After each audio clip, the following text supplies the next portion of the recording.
I remember when she passed, our whole family would have to get together and practice the ceremony for the offering of the incense and everything. And one day we were all doing that, and I remember I went outside and I saw like butterflies flying around, and I was like talking to the sky. Like I literally remember being this little baby and like talking to God and saying, you know, you can bring my grandmother back. Like, it's okay. I won't be scared. Like if she falls from the sky, blah, blah, blah, blah, blah.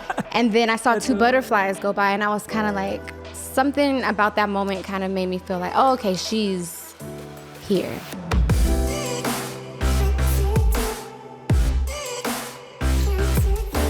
Hey everyone, welcome back to On Purpose, the #1 health podcast in the world. Thanks to each and every single one of you that come back every week to listen, learn, and grow. Now, I'm really looking forward to this next conversation because it's with someone who's been pouring their heart into making music about meditation, making it an opportunity for revelation in our own lives, and making it about healing.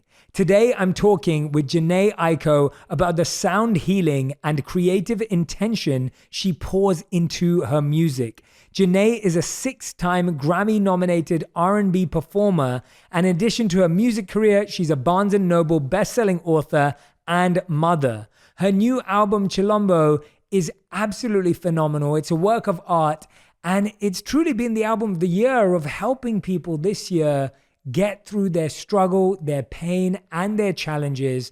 And I'm so glad to have this conversation and share this space with her right now. I want to start with asking you probably something totally random, but I saw the other day you posted something on Instagram, which is where we connected, and you posted adventure in your caption. And then you were like, what looked like next to an unearthed tree. Or it was like this crazy background. Can you tell us about what that place was? Yeah, so I was in Point Lobos, which is in Carmel. I think they call it the Central Coast. It's like up the California coast. It was like a hiking trail. And literally, while I was walking, I was looking at the roots. And I've been like obsessed with roots lately, like actual roots of trees and my own personal roots as well. And I saw them coming out while we were walking on the trail. And they were so smooth and shiny and strong. And I was just like, wow. And then we just came upon this, like you said, it looked like almost like a tree had gotten like ripped from the ground and all the roots were exposed. And they were like, it was like a wall of roots. And I was just like, wow, this is cool. And I took a picture just of it. And then my boyfriend was like, do you want to be in the picture? I actually didn't I just wanted a picture of that. But then I was like, okay, cool. And so, yeah, that's what it was. And I just thought it looked really cool. Yeah. It did. It looked amazing. I caught my eye straight away, and I couldn't wait to ask you about it because it looked like an incredible experience. And I'm more fascinated now because of what you just said of your fascination with roots. Tell us about both your fascination with the roots of trees, but then tell us about your own roots as well and what formed you into who you are. The past maybe 3-4 years, I have been studying my family history. And I feel like most of us sort of we only know what our parents and grandparents have told us. And, you know, some families, they do have more information about, you know, the family and the roots and like where everyone comes from. But my family is from all over. And I just remember hearing so many different things. You know, like I said, maybe 4 or 5 years ago, I was like, I really want to figure out for myself, you know, and really study my family history. And so I did the DNA thing on Ancestry.com. And the results were like, what? Like these are, you know, like, it was things I didn't know that I had that, the results basically, I didn't know a lot of that information. So within that site, they take you to different records of the people in your family. And then it just keeps going deeper and deeper and deeper. And so those roots, I of course got super intrigued by, and I just felt more of myself, you know, learning about and seeing pictures of, these relatives that I knew nothing about, and even more so, they pull up people that share your DNA. And so they'll pull, first cousin, second cousin, third cousin, fourth cousin, fifth, sixth. And you see these people and you get to message each other and they all look different, and but then it just, I don't know, it's just such a fulfilling feeling to connect with people that are your family that you didn't know about, and just learn about family. And I think part of me feeling more grounded today is discovering that my roots are so deep and so widespread. And so now when I look at trees and I see the roots, I'm just like, oh, this is like, I'm a tree. And and my family, those are my roots. So, yeah. Yeah, I love that. Yeah, it's such a grounding feeling. Yeah. It's such a centering feeling of realizing that your roots are ancient and old and you've survived and your family's thrived for this long and the amount it's got through. I remember doing the test too, the Ancestry.com test. And I remember finding out I was 77% South Asian, which is what I expected. But then I saw that I was 1% Native American. And that for me was just, I didn't realize that there was any part of me that was from anywhere else. And I agree with you, when I started tracing it too, it's phenomenal to see how interconnected we all are. I don't know if you've heard about one of my monk teachers always talks about the redwood forest and the redwood trees. And I don't know if you've heard about their roots. No. So their roots do something really interesting. You've just sparked this. They don't grow down and far. They actually grow across and wide. Nice. And they intertwine with other trees. And so the other redwood trees that are like baby redwood trees, they tie up with the big redwood trees. And then all the trees share their nutrients through their roots across the whole network, which I think's... That's amazing. Yeah, it's unbelievable. So yeah, your fascination with roots is it's very justified. There's a lot to learn there. But I was speaking to you earlier when we were just chatting briefly before about how you've really been bringing this spiritual energy into your music. And I've really genuinely admired and had so many amazing meditative experiences listening to your work. Oh, good. I want to start with, where did your spiritual journey begin? Where did that journey for you kind of ignite before you even thought about bringing it to your music? My spiritual journey was ignited when I think I was like 4 or 5. Miyoko, do you remember when grandma passed away? Right? I was maybe like 4 or 5, I think. I was really young. And it felt like I had just met her. Maybe, your baby mind the time is a little different. So in my memory is that I just got to know her, maybe like, it was probably, I knew her for like a year, at least in my memory of being, such a young baby person. Didn't get to spend that much time with her, but I fell in love with her immediately. She, this little Japanese lady, she used to let me play with her wrinkles. She didn't speak a lot, very quiet, very just like cute to me. She was like a kitten. And she passed away. And I was just like, And I remember asking my dad, who is a pediatrician, he would always explain things to us in a scientific way. So I'm like, well, where did she go? He's like, well, she went to sleep and she didn't wake back up. And I'm like, okay, so, and then what about like her body? And he was like, they burned her body. And so in my mind, I'm like, they burned her body, huh? So I'm thinking of all of these things. And at the same time, we were preparing for her funeral, which was a Buddhist funeral. And I guess that was my first that was my first funeral for sure, but my first sort of spiritual encounter. And at the same time, my grandmother would take us to Sunday school, to a Christian church.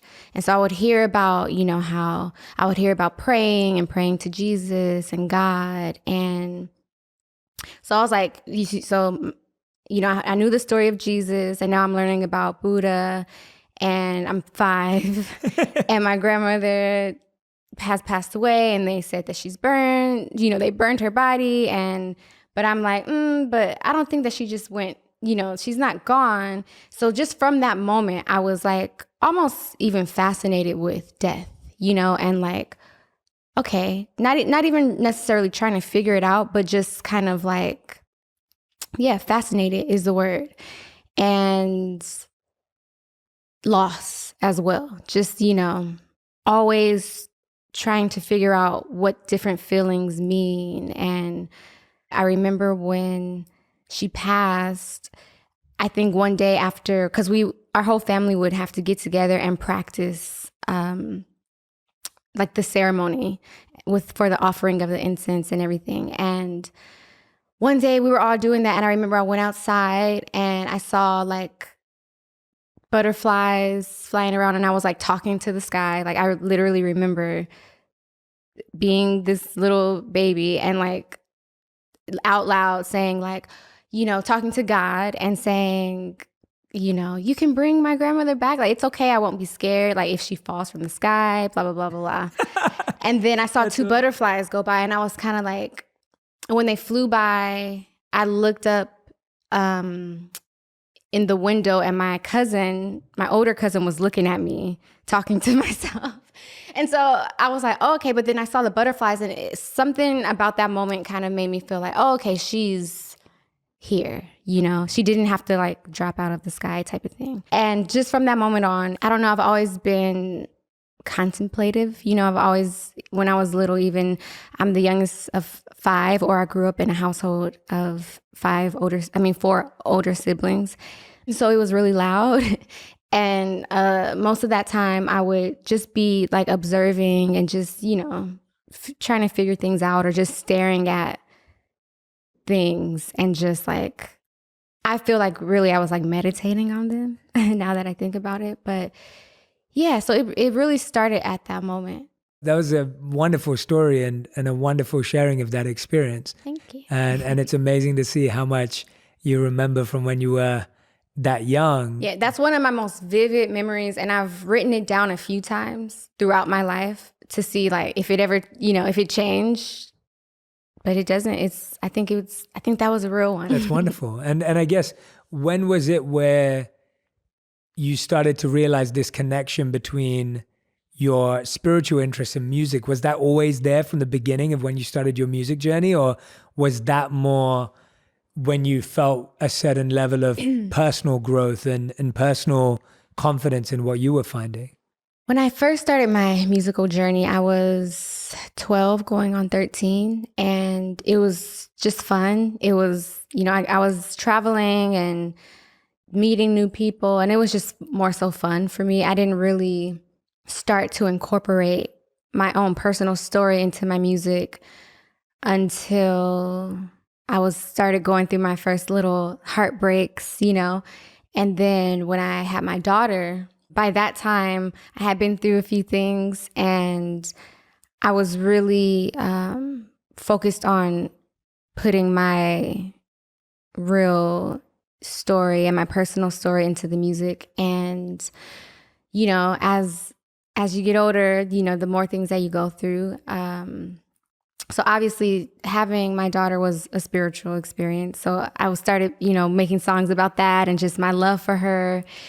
And then when my brother passed in 2012, that was probably like the most pivotal moment in my life, but also in my, music, because I had so much to express, and it was soul changing, you know what I mean? It was something that really reworked my whole being and my whole perception of life and, family and love and all of these things. And so as I started trying to figure out my emotions and how I felt about losing the closest person to me, I started, like self-medicating and trying to escape and like trying to forget about it. And then obviously I'm like really small and I'm also just really sensitive. And so that took a toll on me for sure, like mentally, physically, spiritually. And having a daughter and watching as she got older, it was, I recognized the responsibility of having, a whole human being that I was really solely responsible for, feeling physically and mentally not all there because of how I had been trying to heal myself with these substances. I realized, okay, that's probably not the best way to get through this. And so, throughout my life, I've read books about meditation and I've, tried it and all these things. But once I got to that point where I really was like, okay, this is like a life or death situation, then I really, really got into it. And, my music is just a reflection of me and what I'm going through at that time. And so, for the past several years, that's what I've been going through, trying to heal and just evolve and ascend and, be my highest form of myself. And so, yeah, I don't know if that answers. Did I stray from the question? No, you answered okay. it. You answered okay. it. I want to be honest with you that sitting here listening to you, it's transforming internally for me. Like it's wonderful to hear you think through and hear about reflecting on pivotal moments in your life, because none of them sound easy. And you're going through them so young. And so to hear you actually share them in this way, I'm hoping that everyone who's listening and watching right now is feeling the same way, that they're feeling like they can reflect on their own life and find how these moments have made them stronger or made them more reflective or more meditative or more introspective. Because as you said, all of these things that are happening are just trying to help us learn something and help us find something more about ourselves. Right. And so when I hear you say that it was that moment where meditation became more real for you, what else do you think happened at that moment that you feel like at such a young age you've been able to develop that curiosity, but also resilience and that strength of who you are? I think a very pivotal moment in my life was, and I don't even remember, I think I was just in a bookstore and I was probably in the astrology section, and right across from it was the Eastern religion. And I saw a Thich Nhat Hanh book, Peace is Every Step. And at that point, I was probably like 17 or 18. And I think I just liked that, that title. And I read it probably in 2 or 3 days. And when I was younger, I used to read books like that. But at that age, 17, I wasn't reading books, especially in 2 or 3 days. And it was so simple, so poetic. And I applied it immediately. And I just felt good. I felt good. I felt happy. And from there on, I would always get his new books and give them to people. And I think with meditation, it was the same thing. When I felt how it made me feel, then I was like, okay, this is something that I want to exercise. I want to practice this because I can feel, physically, mentally, spiritually, everything. I just feel better.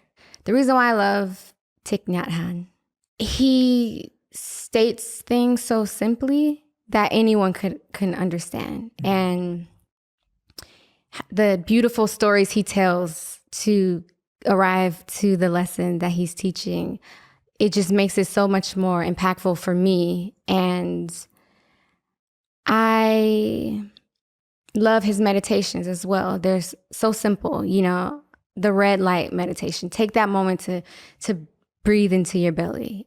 Things like that have helped me practice more of a meditation as more of a way of living and not just like meditate every day for this amount of time. It's more like breathing through every moment, difficult or not, you know? And, you know, it's something that I'm not perfect at or the best at, or even maybe even in the top, you know, percentage of people that are great at it.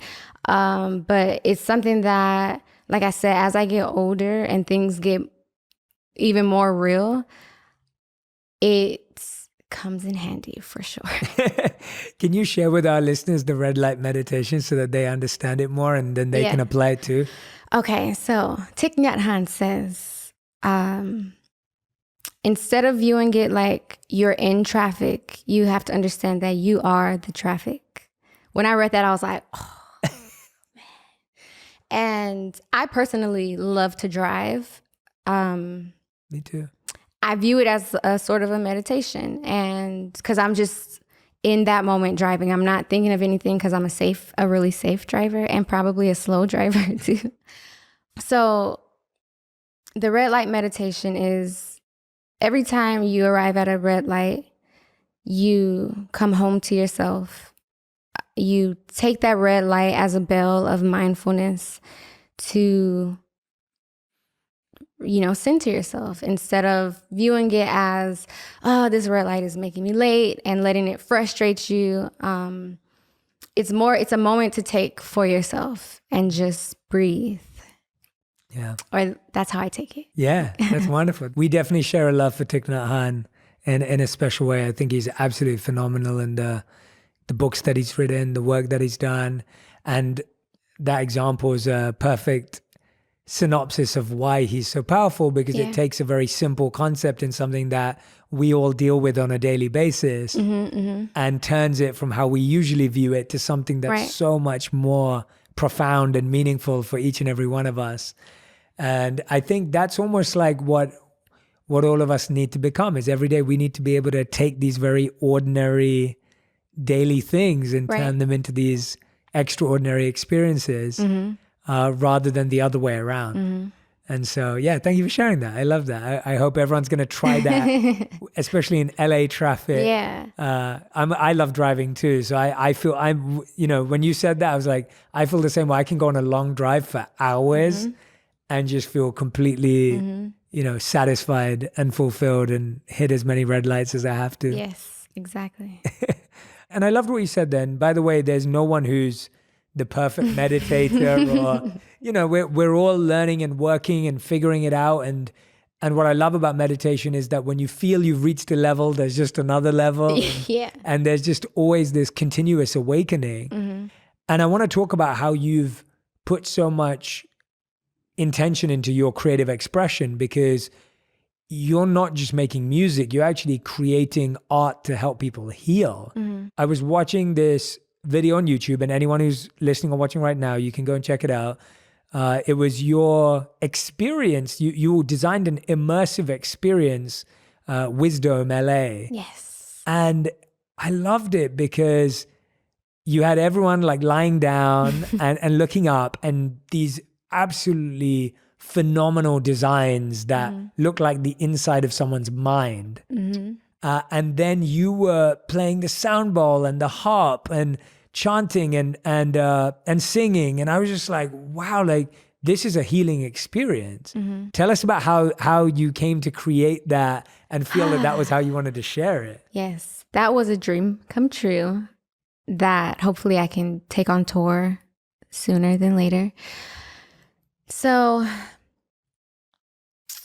when I was probably around the same time I started reading Thich Nhat Hanh, there is this store that my father loves. It's not there anymore, in Santa Monica, but they have, lots of sound bowls, and it's like a spiritual, new age store.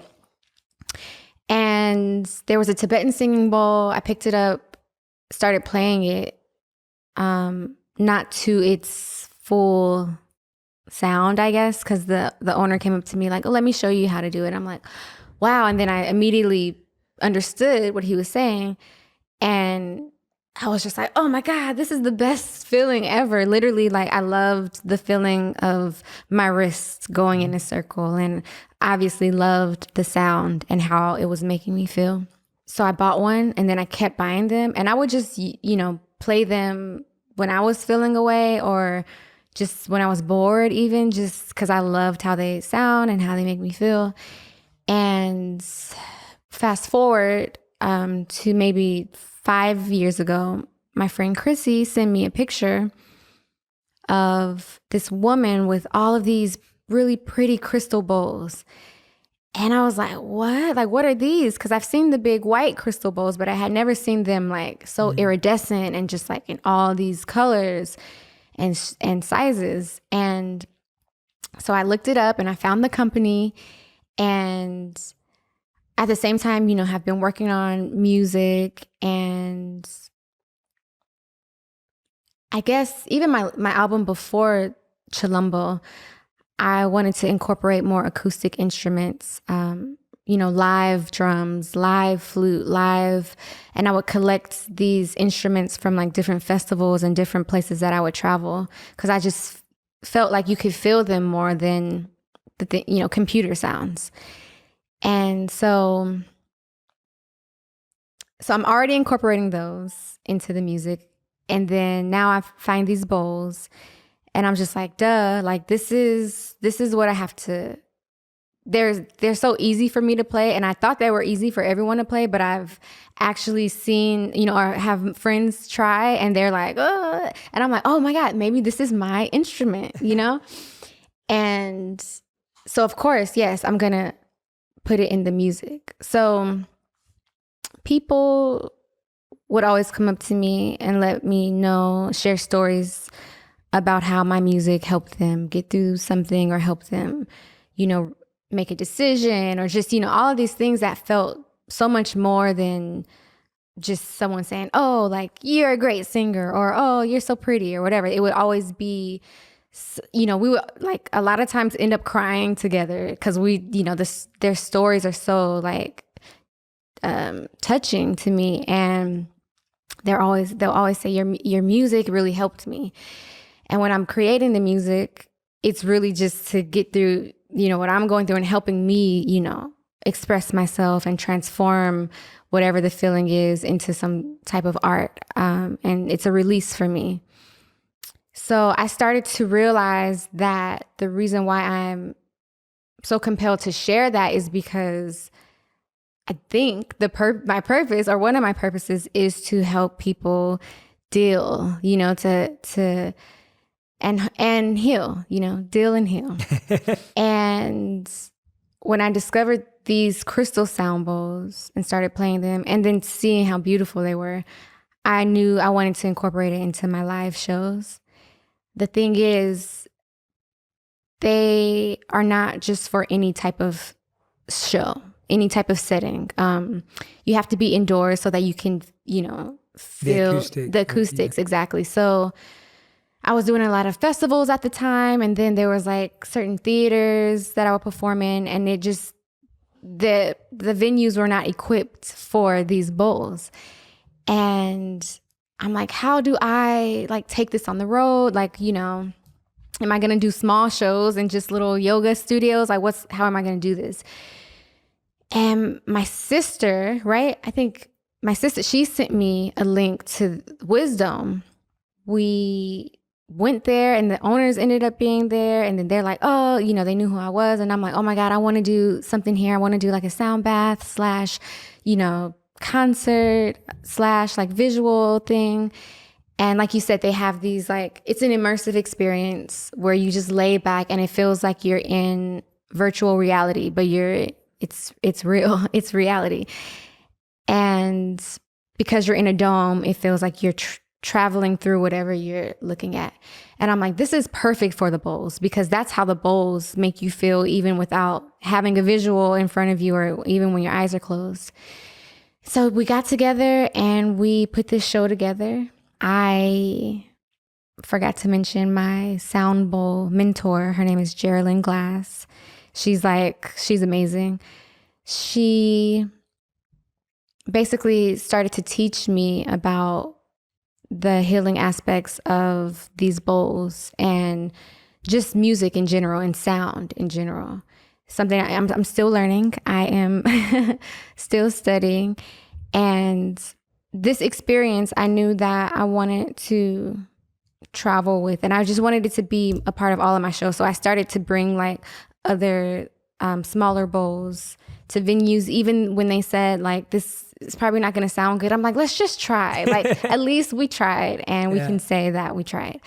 But yeah, I started having this idea of like, a lot of people listen to a lot of other types of music to like distract themselves, but that is no solution, to distract yourself. So I'm like, if I can give people experiences like this and music like this, that, you maybe you do want to just put it on to forget about what you're going through or whatever. But when you're listening, there's that intention there and that real healing in there that is really gonna resonate within your body and your spirit and actually help, and help center you or ground you or, whatever it is really that you turned on the song for, that's what it's gonna help. Yeah, I recommend everyone go and watch the video and try and imagine you're in the experience. Yeah. Because I think, like I was saying this to you before we started, and I really do mean it, that when I started coming across mantra and frequency and vibration in these conversations around how healing could take place through music and through words and through language. Now, I can't sing to save my life. So I've always deeply prayed and wanted for incredibly talented musicians to hopefully one day use their platform to do that, because I just think that music's the most powerful thing in the world. And as you said, it can just be a distraction, or it can truly be something that deeply touches the heart and heals the heart even more than just touching. And to see you do it is just extremely hope-giving for me. And by the way, and it's different for different people. Like, and this sounds totally random and strange, but like for me, growing up listening to rap music was extremely healing. Yeah. Because for me, being able to listen to someone who had a tougher experience than I did, but giving me the permission to be able to express how I felt. And so I would sit and write poetry or spoken word when I was younger. Again, I can't sing, but I would write and I would share and I would think. And I think even now when I journal or when I wrote my book or even when I do the podcast, for me, language is so powerful and words is so powerful. And when you put that to music or you put that to sound, right, it's out of this world. And so, yeah, I felt like that was a universal experience that you were putting people into. There's also the other one that I've used of yours before, which was the one that was for triggers. Yes. And that's another great example of how you're creating stuff that's very specific for people. Tell us about why you created that one and where that one came from. So I was working on my album, which just means I'm living life and creating music at the same time. I was going through a period of time where I felt very triggered. And when I was at the peak of feeling triggered, I recorded a song called Triggered. And it was a freestyle. And I just kind of just like let it all out. And immediately after, I felt, a release, and I felt calm. And I was working with my sound bowls at the time as well. And I'm like, I'm going to do a mantra or a song. We call it modern mantra. Yeah. That can hopefully help people not reach that point of feeling enraged or chaotic or, out of control. Because I know for me, I can create a song when I'm feeling like that, but other people need other outlets, or a lot of the times they will turn to music. My intention was to have it be, when you feel triggered, turn this on. And I use it for myself too. Like I still do, like on the plane and stuff like that. If I just need to calm down for anything, I'm like, oh, this actually is working. Cause I got with my sound bowl teacher, Geraldine, and picked bowls that were very intentional, picked notes and alchemies of the bowls that were really going to aid in how it resonates within everyone that listens to it. So, yeah, no, it works. It's awesome. Like I said, I've used it. I've shared it with people. I think it's beautiful. And again, if you're listening or watching, we'll put the links to all of this that I'm recommending, because I'd love for you to use it, and I'd love for you to share with Janae and I on Instagram how you're finding it, because I think these are just really powerful tools. Like we always need something. I often say to people, like, when you're hungry, you don't panic because you know if you eat that you'll be satisfied. But when we're anxious or when we're triggered or when we're nervous or when we're stressed, we just create more panic because we haven't yet found the tool, the substance, the mindset that satiates that hunger. And so, but we have to view it the same. There's no need to panic. It's about finding that. About finding that connection of what activity or mindset can help with that. Kind of circling back to you talking about your roots, and obviously this album being called Chilombo, which is your surname, your family name. It's interesting that we started talking about roots, and you can see that in your work again of going that. Tell us about the importance of using that name, and why that was so symbolic for you right now. My father chose the name Chilombo for himself when he was in his 20s, I believe. And growing up, I don't remember when I learned that, but it was pretty early. And I don't know, it made me feel like disconnected from it. And then being in school, people would not really make fun of it, but they couldn't pronounce it. And so it was kind of just like always annoying to me. And I always would say, I can't wait to get married so I could change my last name. But as I got older, I really started to love it and love how it sounds and love how it looks. And I started asking my dad more questions about why he chose that name. And he has lots of different breakdowns of why he chose the name, the spelling, everything. And then doing my own research, I found out it was a word, and I believe it's pronounced Chichua. I'm not sure how you pronounce it, but it's a language. It's an African language. And Chilombo means wild beast in that language.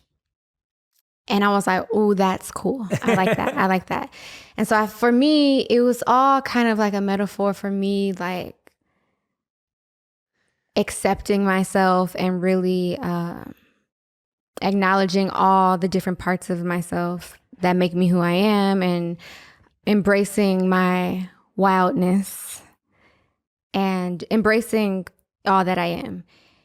Whether people don't understand it, whether they can't pronounce it, whether they think that I'm not really connected to that last name because it's not, because my father chose it himself.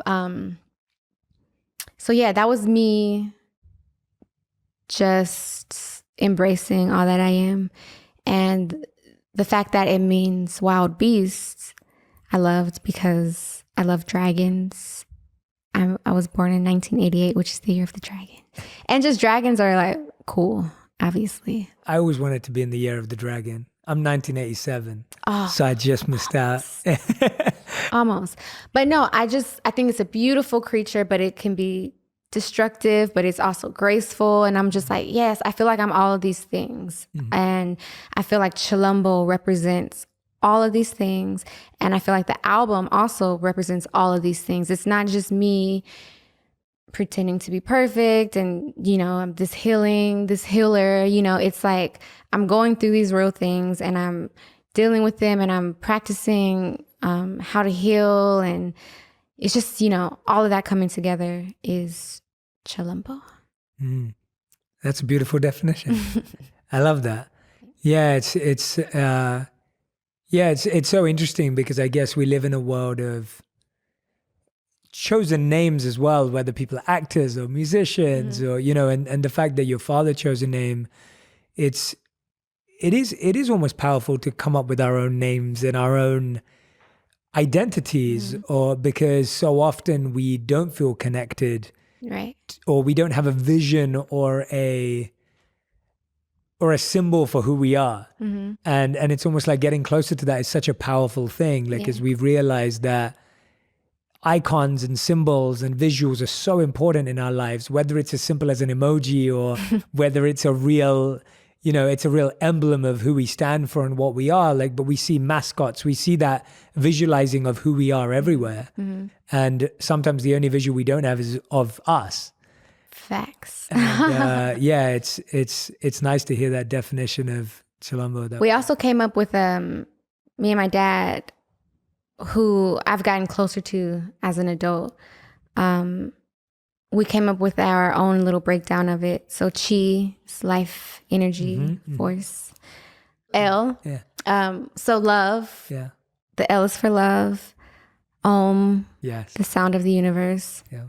B, which comes from the foot in Egyptian hieroglyphics, is the base, foundation. And then O is everything and nothing, all encompassing. Circle of life. Yes, circle of life. And so that's how we broke down Chilombo, which you can find if you order a physical copy of Chilombo.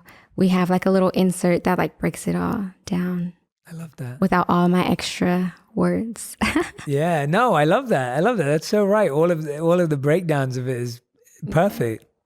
It's got such a deep meaning, and I love that you said the physical copy, because I remember standing outside. We had a store in the UK where I grew up in London called HMV, and I remember like standing outside HMV to buy like the CD when it came out, and like I loved looking at artwork and just, you know, opening it up and seeing album covers and all of that. So I totally, when you said, yeah, get the real cover and Physical. yeah, the physical, there's definitely something in that, but that definition's so beautiful. We should create a beautiful Instagram. There must be an Instagram graphic that you've created for that. There is. I did pass. I did post it. The definition? Yeah. Beautiful. Yeah. Okay. I think I posted the actual graphic of what we put in the. Yeah. But I don't know. I think there's, you know, I like to, like you said, hold things and feel them.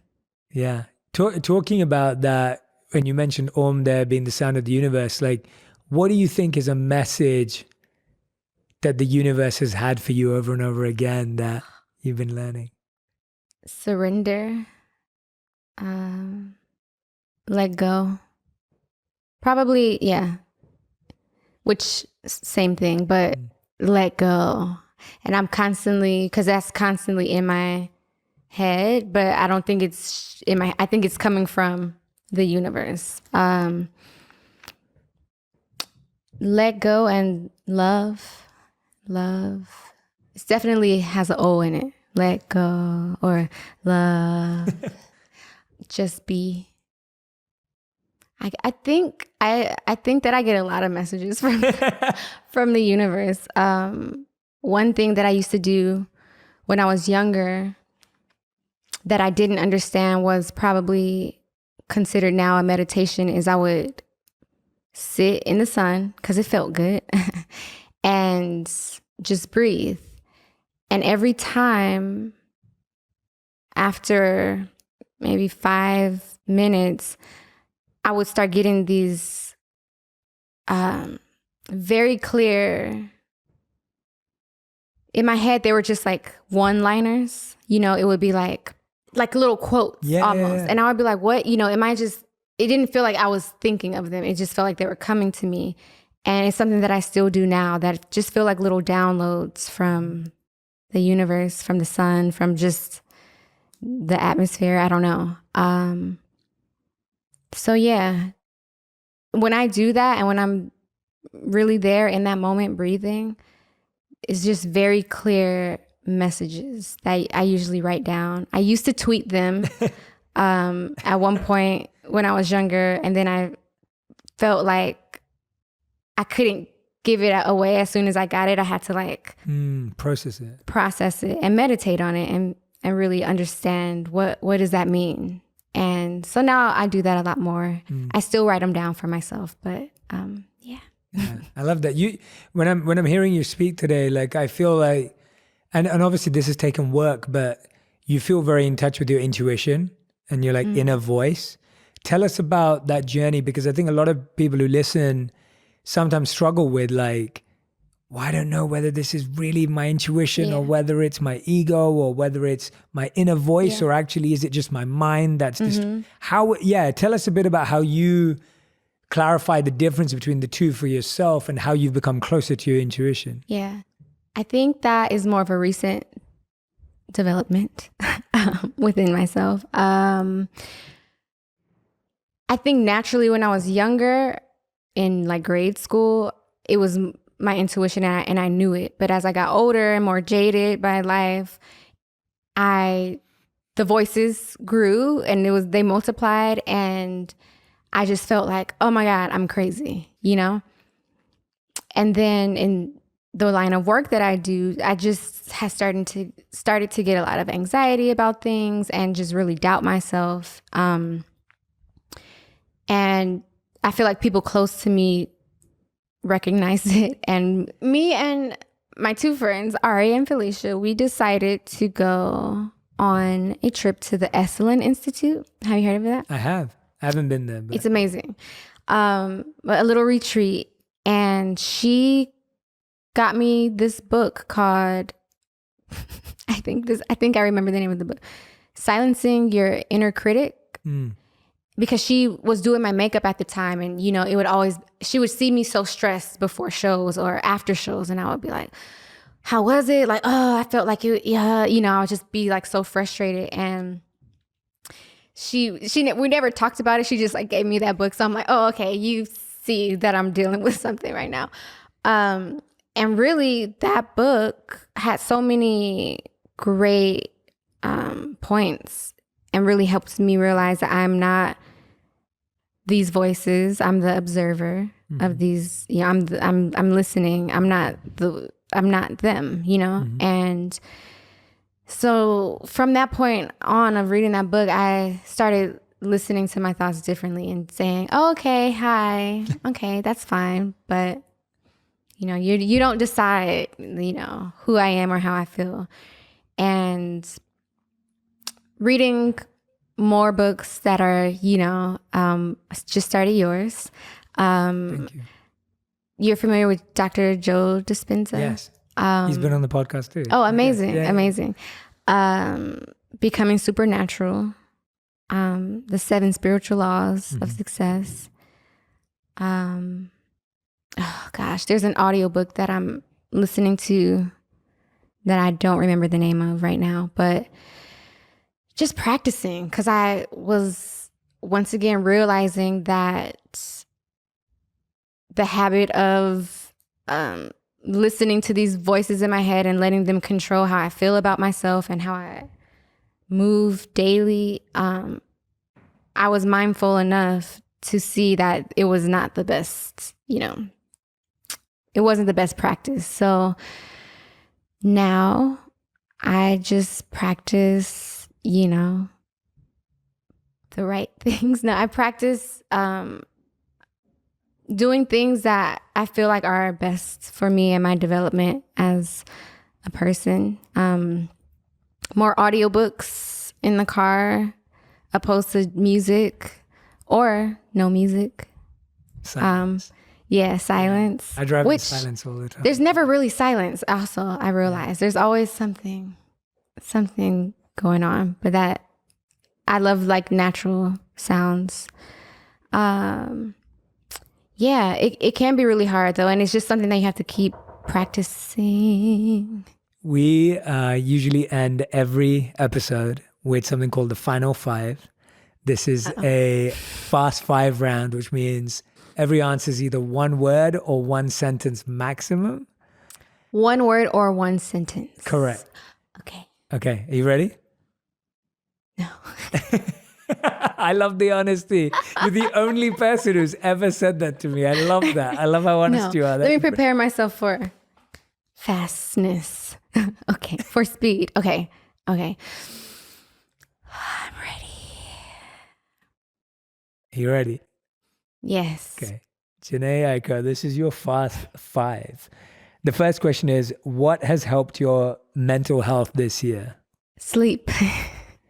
I love sleep. That is a great answer. I say that to people all the time. Literally, if we just slept well, go on. Yeah, Karen, you. Rest. Yes, rest. So like sleep/rest. Because yes, I think a good sleep is like when you're really resting. And because, have you ever had like a sleep where you wake up and you don't feel like you were actually asleep? 1000%, yeah. So, okay. Rest is what I would. Wonderful. I'll change it. Second question. How do you personally refuel after pouring your heart into an album? What happened? Sleep. Sleep again? How do I refuel? Okay. Because I read that you were saying that you put your, you were like physically, mentally, emotionally, spiritually, like it's draining to create a work of art. Like you can say rest again. That's how do I refuel? Honestly, rest. Great. Okay, you can't give rest as the answer. That's another rule I should add to the Fast 5 about you can't give the same answer to more than one question. All right. Okay. Third question. What's the biggest lesson you've learned in the last 12 months? It's not rest. It's not. Maybe it is. Maybe it is. It can be rest. The biggest lesson I learned in the last 12 months through difficult situations, when my energy feels all tangled up inside of me, is rather than try to get through it with that anxious energy, to slow down and to breathe through those moments. Something that I've knew sort of the idea of before and like read about, like, okay, but I think the last 12 months have really taught me that lesson, because I used to get really anxious and then it would just build on top of, the anxiety, the energy would just build on that, instead of me just saying, okay, let's bring it in, slow down. The biggest lesson, to breathe through it. Question number 4. What's something that you're confident about that others may disagree with you on? Or something that you're sure about that other people may not wrap their head around fully? There's nothing cuter, nothing more precious or magnificent as a cat. Cats are, and I mean felines, like lions, tigers, domestic house cats, jaguars, pumas, mountain lions, all of the cats they're the best. Yeah, when you extended the family, I could get into it. You see, that's what people don't understand about house cats, is that they're just little tigers and lions. Like, who doesn't want to experience that in their... I always wanted a little cub, like always. So get a cat. Yeah. Or a lion cub. Yeah. Probably a cat. All right, 5th and final question. Okay, I'm going to try to do this one fast. Okay. If you could create one law that the whole world had to follow, what would it be? It would be to share. Share your food, share your home, share your ideas, share everything. And it'll be always in exchange, and no one would go without. That's a beautiful answer. Very unique. We've never had anyone say that. That's awesome. Everyone, Janae Aiko, Chilumbo, the album. Please, please, please go and check out all the links that we're going to put into the bio here. Janae, thank you so much for doing this. This was so beautiful, so special. Thank you. I hope it's the start of a lifelong friendship. Yes, I look forward to it.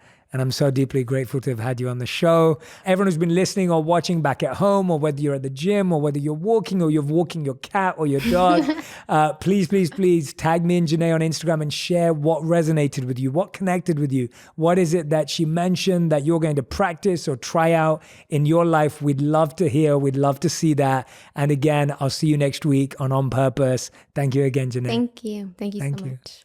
Hey everyone, my name's Jay Shetty and welcome to my YouTube channel. Every week I'm sharing 3 videos that are going to help you feel more fulfilled, feel more happy, and more successful. Make sure you subscribe to this channel so that you can find out about the videos as soon as they launch.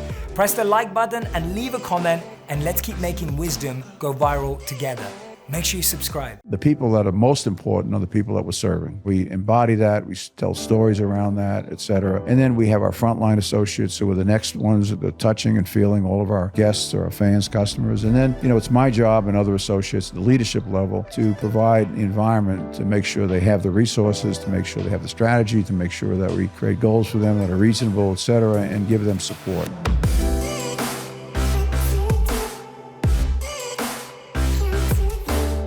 Hello everyone, welcome back to On Purpose, the #1 health podcast in the world because of each and every single one of you. Thank you so much for taking out time out of your day, out of your evening to be here, to learn and grow and advance your thinking. And like you know, every week I try and find guests that I believe are going to ask us thought-provoking questions, give us deeper insights to ourselves, and give us so much experience and abundance and wealth of insight to learn from so that we can learn from their lives, their mistakes, their failures, their successes, and most of all, their wisdom. And today's guest is someone that I've been really blown away by. I've met him for the first time this week, but he just has this natural humility, his natural grace. He's extremely kind-hearted. And it really blows me away when extremely successful individuals are so deeply, genuinely grounded and wanting to do incredible things for the world. So as you know, this week, I've been with the Arthur Blank Family Foundation. We've been at the West Creek Ranch here in Montana, and we've been discussing the state of well-being in America. And the person who's put this on is Arthur Blank himself, who is the best known as the co-founder of the Home Depot and was named by Forbes as one of the world's 100 greatest living business minds and Sports Business Journal's most 50 influential people in sports for the past 3 years. His business portfolio currently includes the NFL's Atlanta Falcons, MLS Atlanta United, the Retail PGA Tour Superstore, the Arthur M. Blank Family Foundation, and many, many more ventures. Arthur, I'm so grateful, honored, and humbled that you're doing this.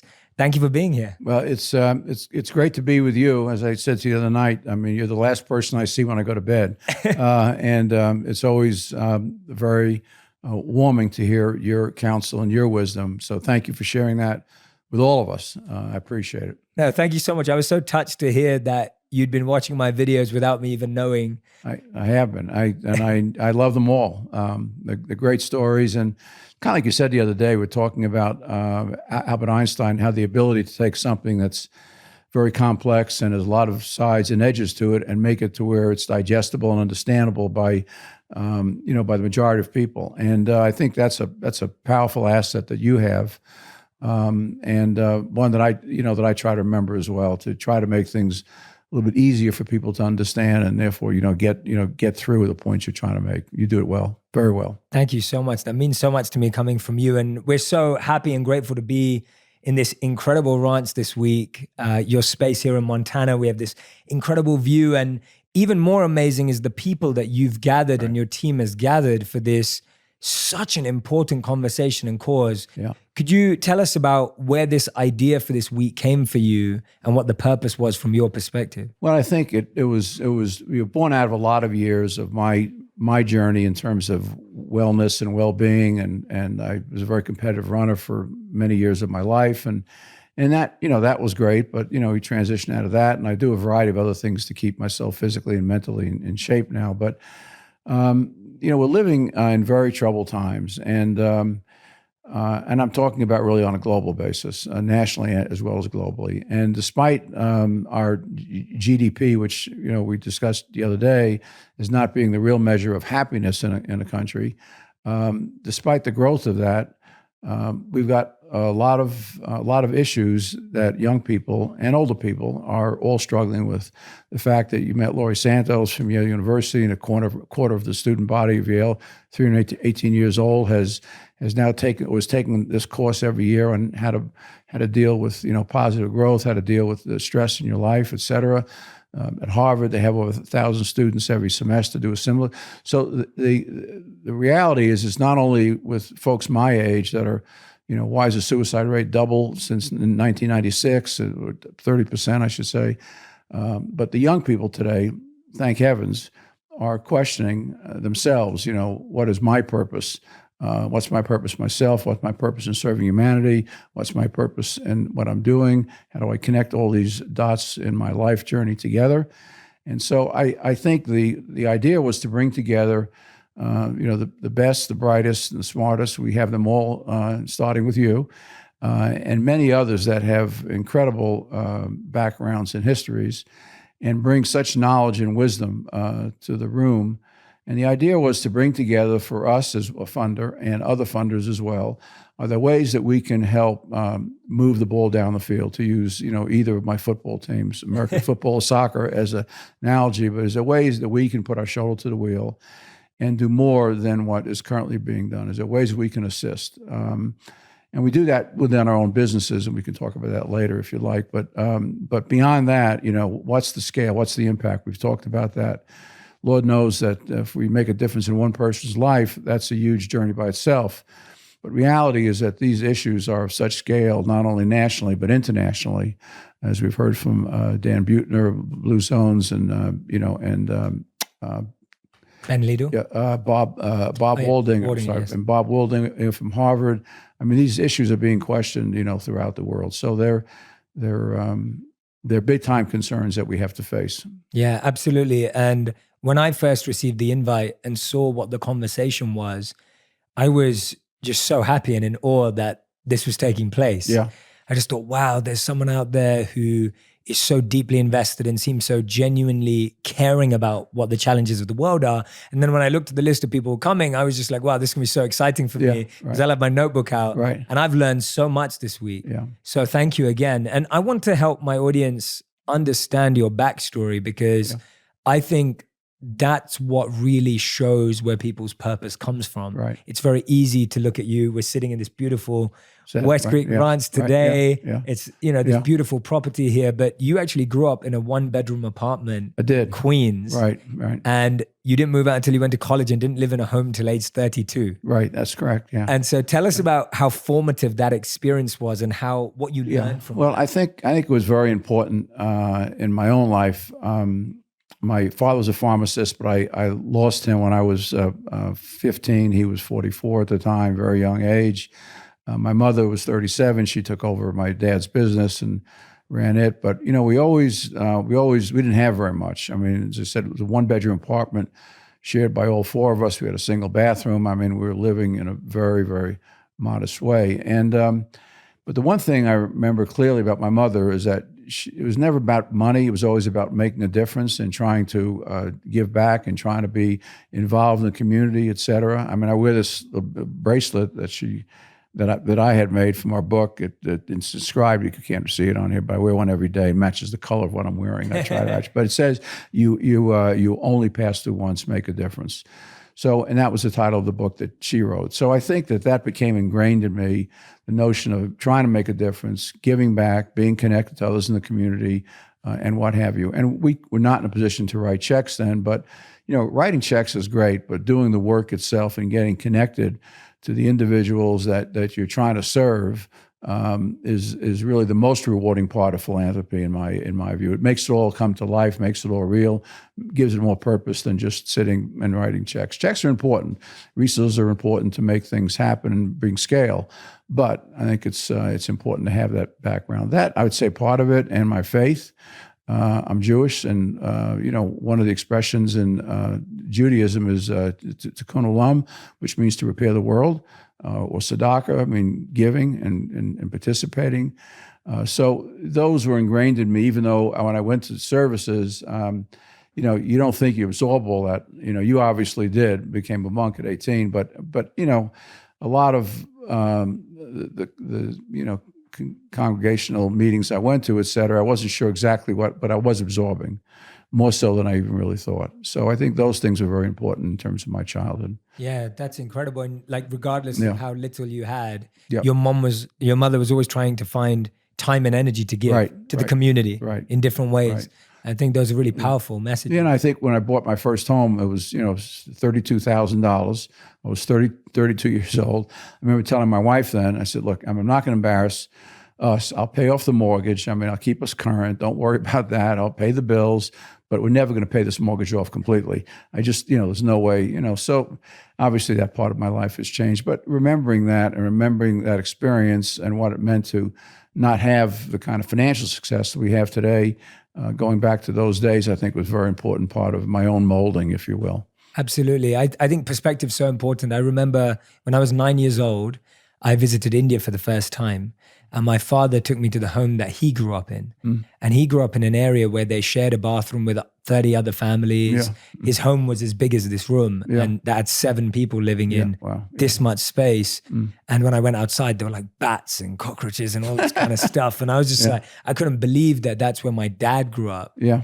And compared to, we didn't grow up in a huge house in England, but compared to his home, our home was huge. Yeah. And so for me, it was so important, I feel, at 9 years old to see that. Right. Because it started making me feel grateful for what I did have rather than being ungrateful for what I didn't have. Yeah, and I think, just as your journey brought you at some point at age 18, I think it was, when you decided to, go on the journey of becoming a monk, you're affected by your background, your history, all the connecting points in your life. And sometimes they don't all seem to add up right at the moment, but there's a big puzzle going on in your head and in your heart and in your spirit that actually brings those things together. And it's, that moment of saying, aha, this is my purpose. This is really what I want to do. I feel at peace with this. I want to, go as far as I can down this road, take others with me, travel with others, et cetera. So I think it's been beautiful from my standpoint. Yeah. And tell us how then 5 years later at 37,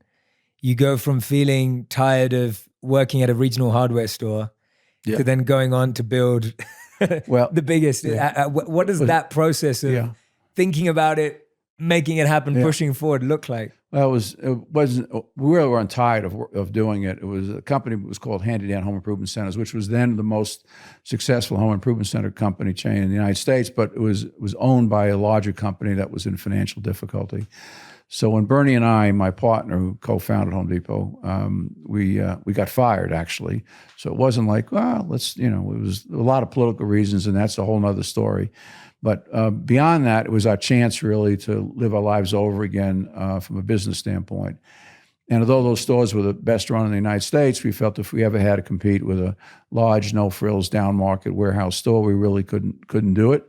So we said if we couldn't do that, and we were running the best company in that sector that time, let's try to develop that and go with that. And that was the birth of Home Depot, and started in 78. First stores were in 79. It's a long story. When I left 23 years later, it was the second largest retailer in the world, second only to Walmart, which is a great company. And they have one of their senior executives here this week as well, and trying to understand well-being and wellness and how that relates to the associates that they have. And I don't even know what their number is today. It's probably about 1.5 million, maybe more than that. It's mind-boggling. Wow, that's insane. Yeah. What gave you, what I'm really interested in, Arthur, is that what gave you the courage and risk-taking after being fired at the age of 37 to do that? Because I think today, and it's interesting because I was sitting yesterday at a table with Laurie, with Robert, and we were discussing this, and what they were sharing with me is that so many students today at some of the best institutions in the world, and all institutions in the world, are so scared of doing anything that isn't the path. And what I mean by the path is they believe that they go to Yale or Harvard, they continue and they have to get a job in what they're studying right now, and that they have to live that very narrow line. And they said, in their words, they know some of their students are doing things they hate just because it's the path. Where did you feel the confidence and the risk-taking approach to try something new? And how can our audience and listeners today feel that they're not old? Because today people think they're old at 25. And we think we're old at 28 to try something new.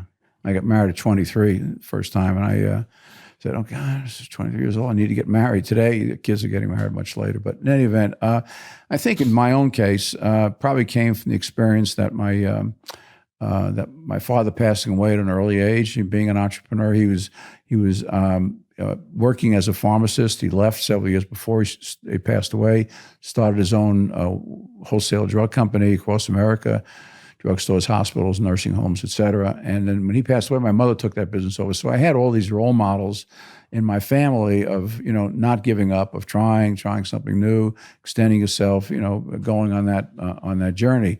I've been connected with Outward Bound for probably 40 years now, and their slogan is to serve, to strive, and not to yield. And so I very much believe in that, and the notion that we all can do more than what we thought we were capable of doing. And it doesn't mean you do it without, safety nets around you, but you can do more than what you thought. So I would encourage, and I do encourage people to, as Dr. Dwyer would say, to find the music within you and make sure it gets played. So I think, a lot of us have to find that, that music, if you will, that passion, that point of physical, mental, spiritual connection that makes us feel we're not getting up to work today. We're getting up to not have fun, but to do God's work, do our work, do work with purpose, service to others, et cetera. So I think, you try to find, and I encourage young people today to try to find, don't worry about making money. If you're good at what you're doing, you're going to be fine. And money really is really not the main attribute to happiness, as you well know. But I think doing what you find a passion for, serving others in some capacity, and being part of the greater community, not just of your family, which is obviously critical, but of humanity, brings you the joy and peace. And I think if you can find a business that in one form or another provides that service, I think you create a company. Expression I use to our managers that you want our associates to feel this company is really worthy of your life. I don't mean that in disrespect to religion or whatever else it may be, but they're giving you 8, 10, 12 hours a day, whatever it may be, but you want them to come to work and not have to think of it as work. Think of it as, this is part of my mission. I love the values of this organization. I believe in them. I want to stand for them. I want to participate in them. I want to help articulate them. I want to help share them with others as they join our businesses. And I think that passion, and that commitment is what will bring a greater sense of joy. And hopefully, I'm thrilled really with Bob Walding here and Laurie Santos here as best examples, and many other universities. But this tremendous thirst that our young people have, who at the end of the day really are our future. The young people have to find a greater purpose, find themselves personally, and then find a greater connection to others in their community and humanity is something that I applaud. And that's why your work is so important, because you're part of the voices that young people everybody's listening to. I'm 76, so I'm not young, but everybody is listening to today, and trying to get some better guidance, broader guidance, more spiritual guidance, connecting guidance to everything inside of themselves than they would have had otherwise. So, I'm very optimistic about the direction that we're going in. But it's not going to happen by itself. It's not going to change by itself. We need people like yourself, Jay, and all the people in the other rooms that are doing incredible work and making sure that those messages get expanded and we're touching more and more people, and find ways to bring that message of scale. And I think it's one that people, when somebody has that feeling that I'm not really, this is purpose to me. In the true sense of the word, what I'm doing every day has purpose. It's like these, young men you have here, we're recording this. I assume, they love working with you, but they probably love, hearing some of these stories, and every day they exposed to, some other thoughts that help them enrich their own mind and their own thoughts. So. Yeah, absolutely. And when I hear you speak from the first day when you led the introduction to even now, the words like purpose and values and spirit, they're so deeply embedded in who you are. And one of the things I loved, and we'll try and get a slide to put it onto the video version, but when you first started speaking, you showed us the 2 value diagrams that you have. Mm-hmm. And one thing I loved is that there was an upside down pyramid. Right. And on the upside down pyramid, the person at the bottom of the pyramid was Arthur. It was me. Right. And I love that because, and at the top was customers. Right. And then you had the other circular one with innovation and all these other aspects of values. I'd love for you to talk through some of those. Sure. Because I believe that we hear a lot of people say this stuff. Right, I know. and you've probably heard it more than I have. Mhm. But from spending a bit of time with you and seeing the success of what you've done, it seems like you've actually been able to really do it. Right. Yeah. Please share with us some of those values and how you constructed them specifically, and where that upside down pyramid and you at the bottom idea came from. Okay. Yeah. So I think, Jay, all of our businesses, regardless of their exactly what they're doing, you described them all well earlier, all at incredibly high, very high success portfolio and results. They're all based on the same set of values. And the same set of values is a wheel of six, if you will, but they all have to do with relationships, all have to do with community, all have to do with respect, all have to do with giving back. None of those key values have anything to do with, what's our maximum revenue, what's our rate of profitability, what's our return on sales, et cetera. It's all has to do with behavior and how we treat the people that we're serving.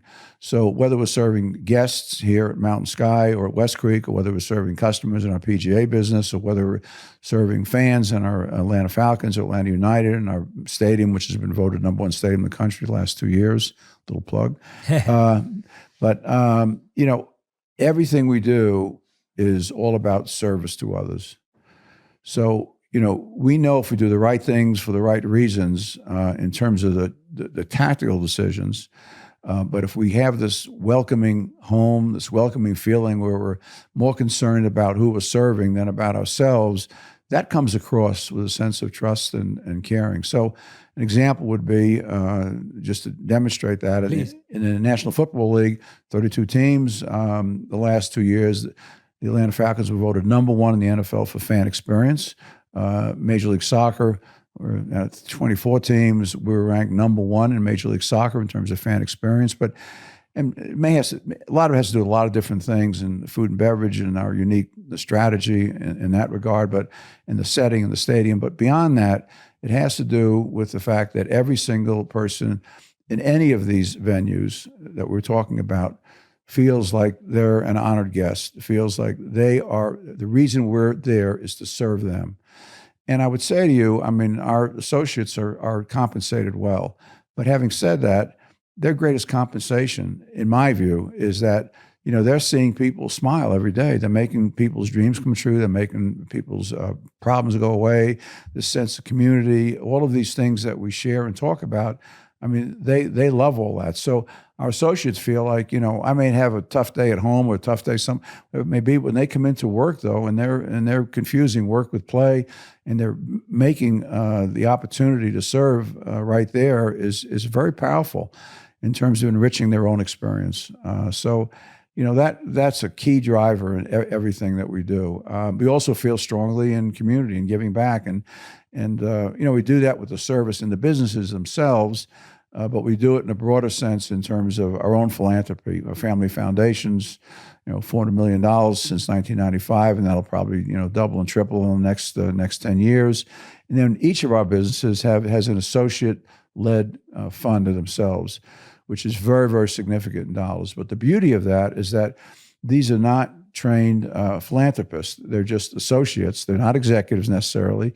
They're trained, to how to go through evaluations, et cetera. They make the decisions. They're closest to the people they're serving. They understand the communities they're living in. They understand their industries incredibly well. And so they make decisions about, how much we're going to allocate in certain areas. And they do that work, and we support them. We don't guide them. We just, we give them X amount of dollars and they take care of it. The beauty of that is that the associates feel a tremendous sense of pride then, not just in their work, quote unquote, which is having purpose in terms of serving others, but also they're physically part of going out and doing site visits in a variety of settings and making decisions about, we've been blessed here, and how do we help others? How do we do this work and expand it? So to have that pride, that gives the associates even more purpose and more sense of that. And I've publicly said, from my standpoint, look, whatever's left over, 98% of my state is going to be going back through philanthropy, family foundation, my kids' foundations, these associate-led foundations, because I don't need any more clothing. I don't need any more of anything.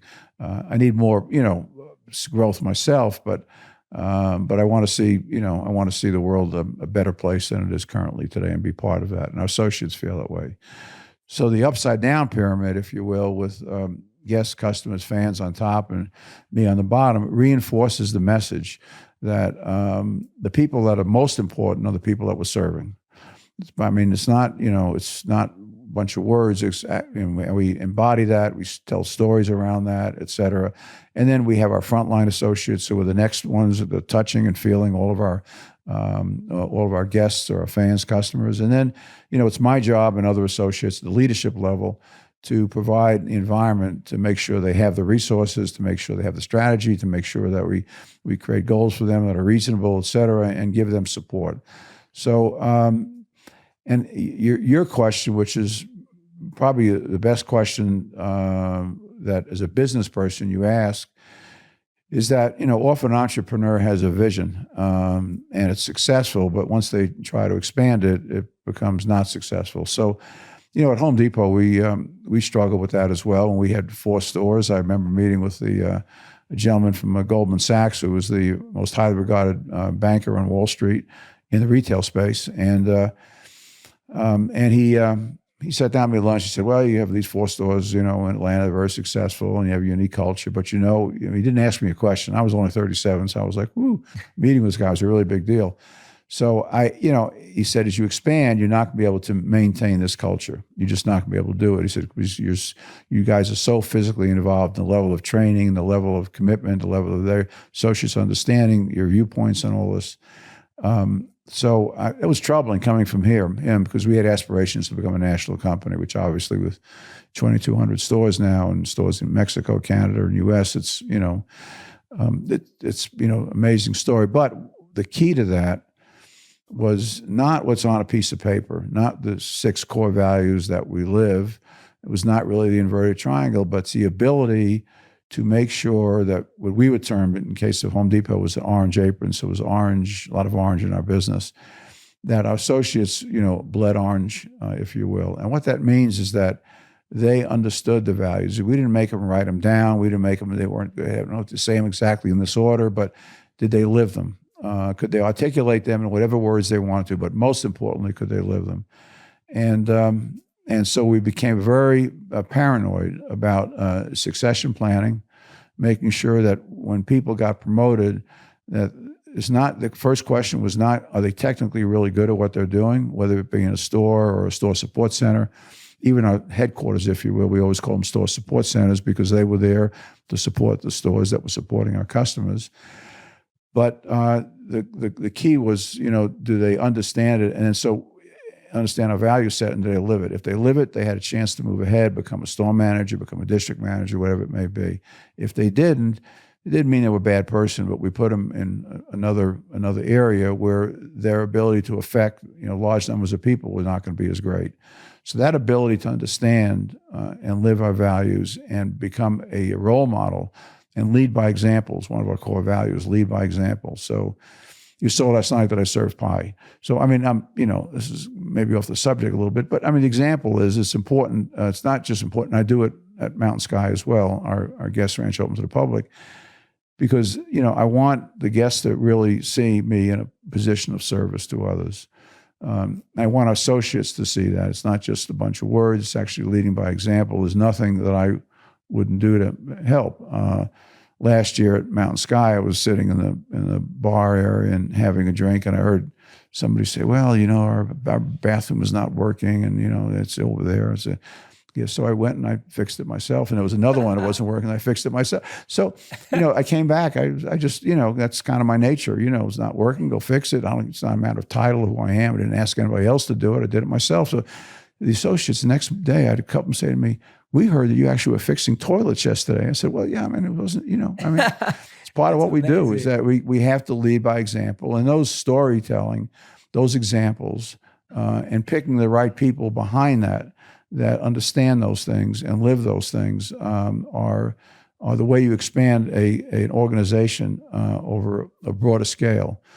If you have really bright people they don't get what you're doing, they don't get your purpose and your vision, then it's not going to work. Doesn't mean they're not bright, doesn't mean they're not good, doesn't mean they don't have a different purpose in life, but they're not going to be able to support your organization. Yeah. So, much of what you're doing and expanding it so incredibly in the last 3 years, you have to have the right people around you, people who understand Jay Shetty, people who understand your value set. I mean, they can have their own, but it has to be, in a certain sense, has to have sense of service and sense of purpose deeply ingrained as well. Absolutely. Yeah.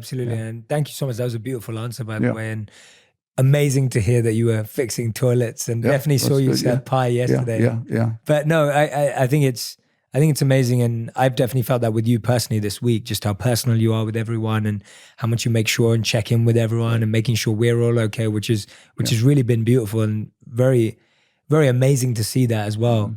Mm-hmm. And that answer was amazing, because for me, that is what defines leadership. When I meet someone, I'm most endeared by their humility and by their character more than how much money they've made or how successful they are. And I think that's all of us. We remember people based on how they make us feel, as opposed to what they have or what they say. Right. And I think the fact that you've been able to do that in an organization. Tell me about a time, Arthur, where actually you may have made a mistake or a failure in the organization, and I'm sure there were many, but any that stand out to you where you really learned an important lesson that stayed with you, that made you change something. I hope there weren't too many, but there were some. I'll give you an example, and this was one at Home Depot as an example. The only acquisition we made when I was there and Bernie was there was a group of 9 stores that were in our industry.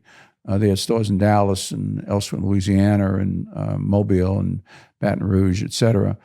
And so we acquired the stores, and then what our decision was that we didn't want to lose the volume that they had. It was a fraction of the volume that we had, but we didn't want to lose the volume. We're very paranoid about losing volume, focused always on revenue.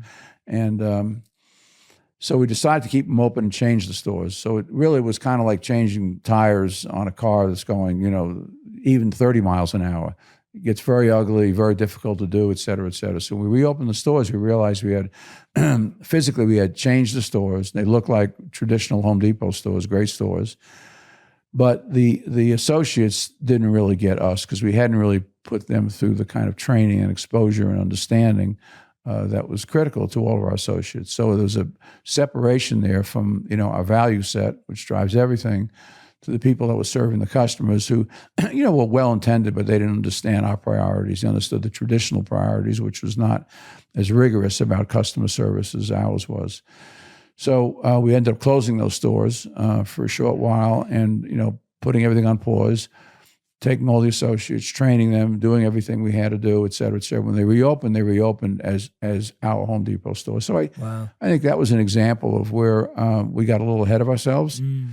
And probably, forgot to check certain boxes that we needed to check. Another example, and both in our PGA business today is a good example. We're expanding at about 1 million square feet in golf retail in the next 5 years, which is, there's nobody in golf retail expanding anywhere. And people you talk to say, but it's been extraordinarily successful. But the point is that those stores require a high level of service and people understanding the industry, club fitting, ball fitting, et cetera, and relationships to customers, et cetera. So to our guests in the store. So, we take a lot of time now in moving a large group of people to the new store to make sure that we don't make that mistake again. So those number of people can train the additional 40, 50, 60 people that we're hiring and making sure that they get our culture.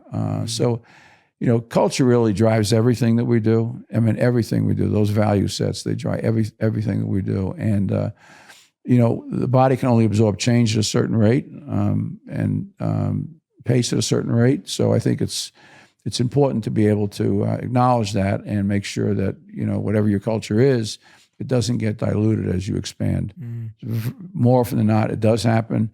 I've had some experiences, and one other example of that, when we went at Home Depot, when we started to expand into the Middle West, we went to Detroit with a group of stores, and we realized then we were opening up stores. We had a store every day and a half, and that we couldn't really sustain that rate of growth. So we we went to the board, Bernie and I, and we said, look, we've decided we're going to maintain a growth rate of no more than 25% a year.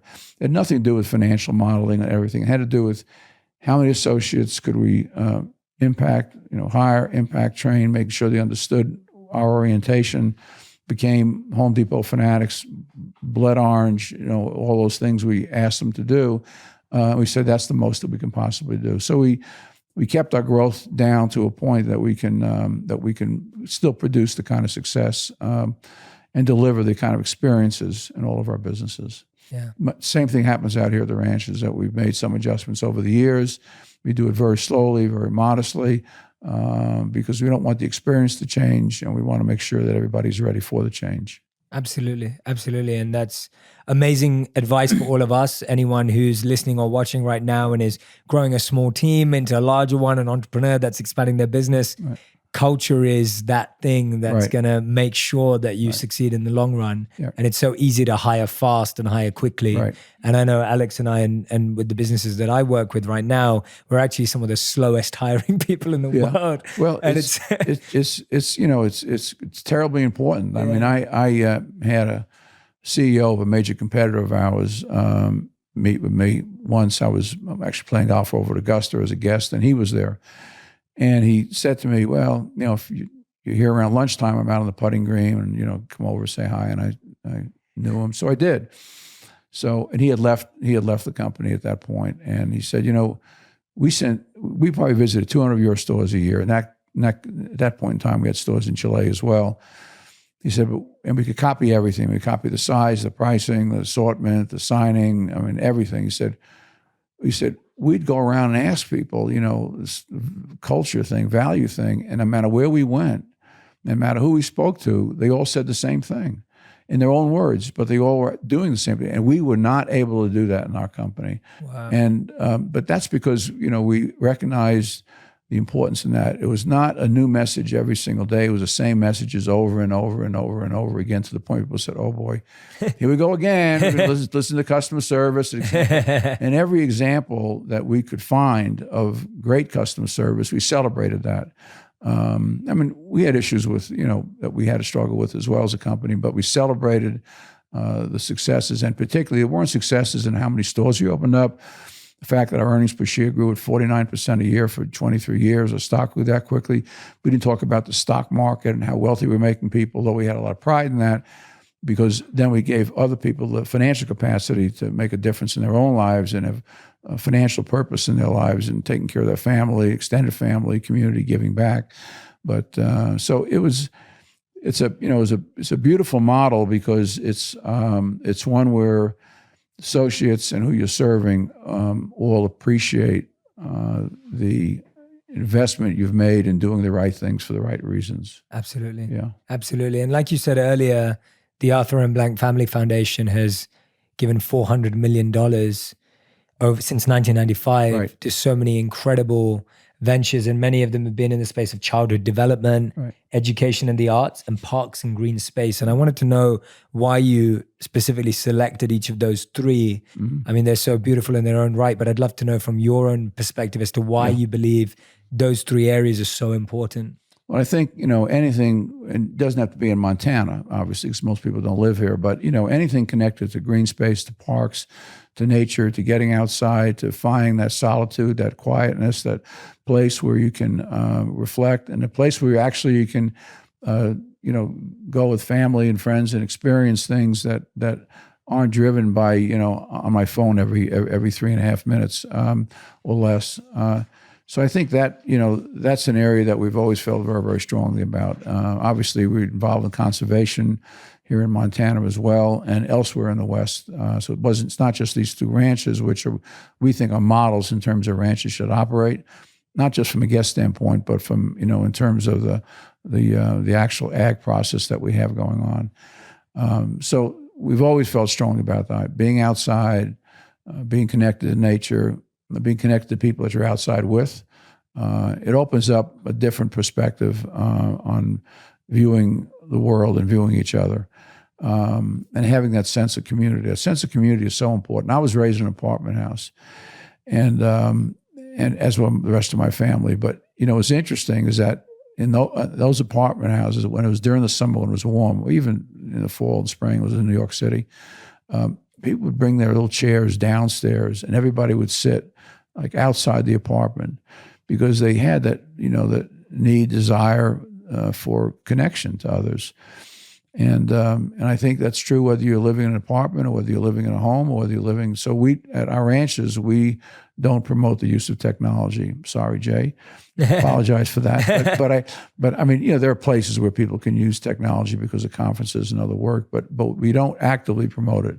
We want people to get outside. We want people to experience nature. We want people to touch and feel things, and that silence and that solitude and that, finding that quietness within themselves, that inner calm, which they can do so beautifully in nature.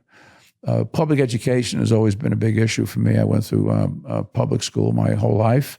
Didn't go to private school until I went to college. I went to small business school, Babson College out of Boston. And so I feel like, the more that we can do in terms of public education at a higher level creates, really unlocks minds of all of our young people, that exposure. Thomas Friedman was right many years ago when he wrote his book, The World is Flat. And I think we're realizing that more and more and more over time. The book's 25 years old, but reality is that we're seeing that every day. It's becoming less curved and more flat, and everybody is connected. And I think, that's a wonderful thing. So I think, public education, because not everybody or very few people can afford, private schools and, kind of an answer that's just works for a handful of people relatively. So that's always been very important to my family and my children as well. And they're very actively involved in that arena. So those are some of the things. We do a lot of work in areas of culture because we think culture is another way. There's a lot of times there's too much of an emphasis, in my opinion, on book learning and what have you. And some people learn differently. They learn by expressing themselves through yoga, through arts, through athletics, through whatever it may be, music, drama. And so I think you have to let people kind of find themselves in those ways as well. Sadly, within the public education area, a lot of those opportunities for expression have been cut back and eliminated. So we'd like to see more of that expanded over time because I think it's very healthy for everybody. Yeah, I love that how you've chosen 3 things that encourage so much internal growth.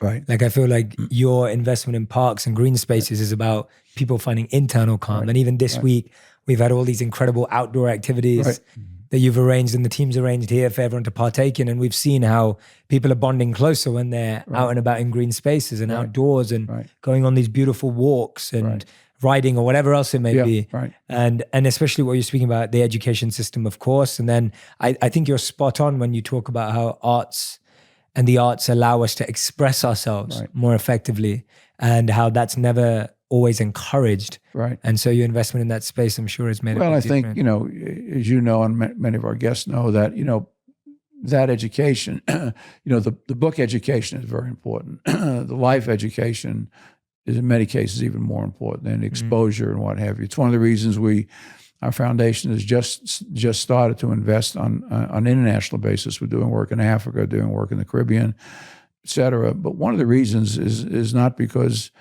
we don't have enough opportunities within the United States. We do, and needs we do. But I wanted to send an important message, to our family and to our associates is that, not just talking about, humankind being connected, but actually demonstrate that. So, in the case of Nigeria, where 60% of the population lives on less than $1 a day, we want people to be aware of that. And, how do we participate and support answers in those areas of the world? So, I think that the notion that we are brothers keepers, which is an integral part of our faith and the faith of, part of everybody's faiths, I believe, is very important. And it's not just, it starts maybe with your family, your extended family, your community, but it really has to include everybody on the face of the earth. That's why the earth is important. The earth is important because we all live here. So we got to take care of it a little better than we have been. Absolutely. That resonates so strongly with me because one of the reasons why I became a monk and one of our teachings was that you became a monk and you were free from your basic family responsibilities so that you could see the whole world as your family. Right. And so that you could go and extend yourself even further. Right, yeah. And I think it's beautiful to see you do that. I mean, you have 6 children and six grandchildren. 6 grandchildren. 6 and 6, right? Yeah, 6 and 6. Yeah. What is the and legacy? several dogs, a couple of dogs as well. Yeah, Amazing. And horses. and horses. And horses, yes. yeah. What is the legacy that you're hoping that they're going to carry forward to the future generations as the foundation grows? Well, and the I work don't, grows? I think it's important for them to find themselves. They need to climb their own mountains. They need to explore themselves. They need to, fall down and pick themselves up. They need to learn deal with adversity and growth, both physically and personally. So our older children are all involved in our family foundation. And all actively involved in a variety of areas that we've talked about. Many we haven't, but they're involved in all of them. In addition to that, each one is starting their own foundation now, much smaller, but I want to make sure they know how to evaluate, make sure they know how to do their work, et cetera, because when you're giving, you're always getting more. I mean, it makes no difference whether it's physical work or financial, whatever it may be. The more we give, the more we get back. That's just kind of the way the math of the world works, the universe and our soul works. So the younger children have age appropriate exposure to philanthropy. One's 22, 2 are 18. So they're younger, but they're getting exposed to it mostly by doing. Not by writing checks, but by doing things and being connected in service in a variety of ways. And they're interested in all of our businesses as well. But, bringing them along very slowly and making sure they understand our values, that nothing is going to be given to them. Whatever they get has to be earned, and earned primarily through understanding these values, living these values, being a great role model, caring about community, caring about others, caring about service, caring about purpose. And, my hope, my desire as a parent is that, the children will grow when I'm long gone, and they will have their own set of values, the values hopefully they've learned from their mothers and their father, and they'll continue to do, the work that we're doing today and expand it. I mean, I don't have a written set of things. These are the 7 things we're going to do after I'm gone. So I'm not going to manage my foundation from my grave. I have enough faith in my children, and they'll make the right decisions based on the passions they know their father has, their own passions, which are critical. So they're really feeling they're doing the work that's important to them, and that they are doing work that's important in terms of the times that we're facing. So this well-being, wellness, well-being notion is at a critical mass, today in our country, if not the world, but certainly in our country. Whether it be the rate of suicides, which continue to climb at dramatic rates, which affect the veteran population, a very young population, 10 to 14, and is double what it is on a national basis. So there are those serious issues we're facing today. They'll have other maybe issues in the future, and so whatever they are, they should feel the passion, the drive to want to make a difference in those areas, and put themselves and resources in place to help others, come to a better conclusion that whatever it may be. Absolutely. And I've read that your favorite quote on a t-shirt is that there is no finish line. The Wi-Fi here is called finish line, no finish line too. What does that mean to you? And also, what is the personal work you're doing right now in that regard? What are the internal things that you're working on at this stage in your life? Well, I think, it came to me primarily from my running initially. I ran competitively, and Nike had this T-shirt, so there was no finish line. There was a guy running in the woods, and couldn't find another one of them. I saw it someplace. Phil Knight was kind enough from Nike, was kind enough to get me one of the shirts. And, I think in virtually all areas of my life, I understand that, the next day isn't necessarily the end. There's always more to do, and et cetera, et cetera. And I think you have to have the ability to deal with adversity, grit, bounce back, and continue putting one step in front of the other. I got that from my long distance running. You probably got that from your monkhood, and maybe athletics as well, and other areas of your life. But the ability to understand that these problems that we're facing are not You're not in and out in 5 or 10, 15 minutes. It's not a transaction. It's about relationships. All of our businesses are that way. It's never about the transaction. It's always about the relationship. So these causes, these issues that we have today in our country and worldwide are not going to go away tomorrow. So we have to have the wisdom to understand that. We also have to have the tenacity to say, we're going to make a dent and we're going to make a difference, just as my mother said in the bracelet I'm wearing. But we're going to make a difference, and every day we're going to continue to strive to move forward and to make a difference in that area. So I think, it's important. I think my oldest daughter would say, Dad, that, I love the expression, I love the feeling, but, which brings me back to myself a little bit. She said, but at some point, in your life, you need to be able to say that I'm kind of you need to be at peace with where you are. And that's where I think my version of wellness and well-being has changed, because it used to be running 7 days a week. If I didn't do that, that was my design around fitness and well-being. In many ways, physical fitness is important. But I think the whole notion of trying to dig deeper and really understand myself and my real purpose, and are we connecting the dots as well as we can, taking time for myself to every day to do meditation. I need to get back on that horse again. I did it for a number of months with, I got encouragement by Deepak Chopra, but I need to get back on and do it again, because I saw the value of that, for a very long period of time. The work I do in terms of yoga and just the quietness, living in a quiet space and taking time to reflect. And it's one of the reasons I love Montana. We come out here and we walk, we hike, whatever it may be, horseback ride, and see this beautiful scenery, but it's quiet time.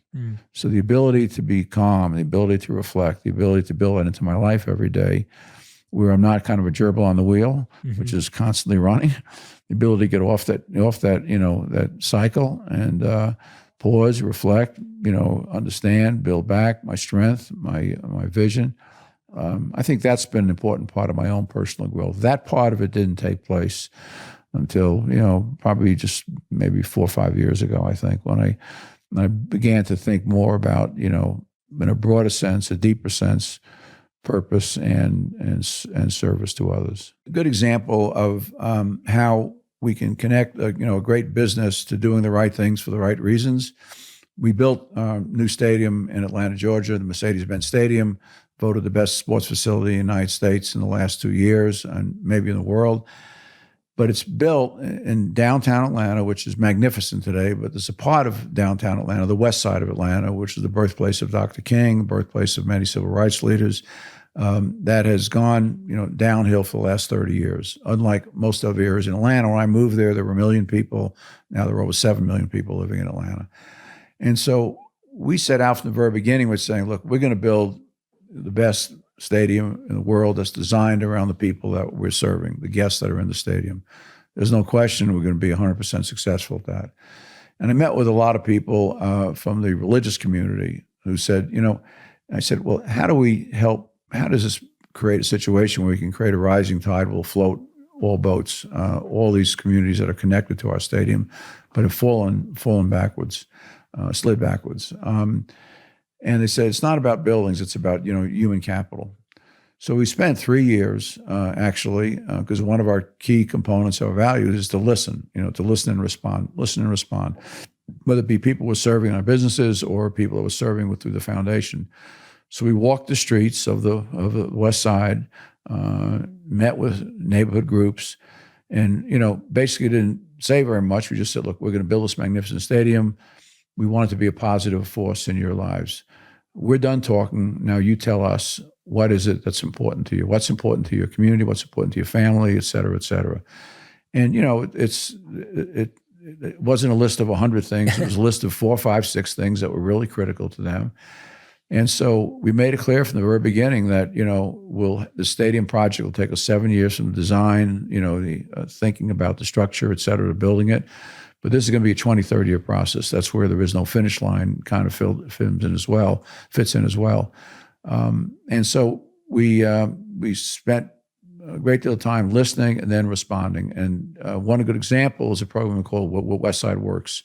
One of the things that everybody said in the community, we need jobs. We don't have jobs, and that affects us in a whole variety of ways.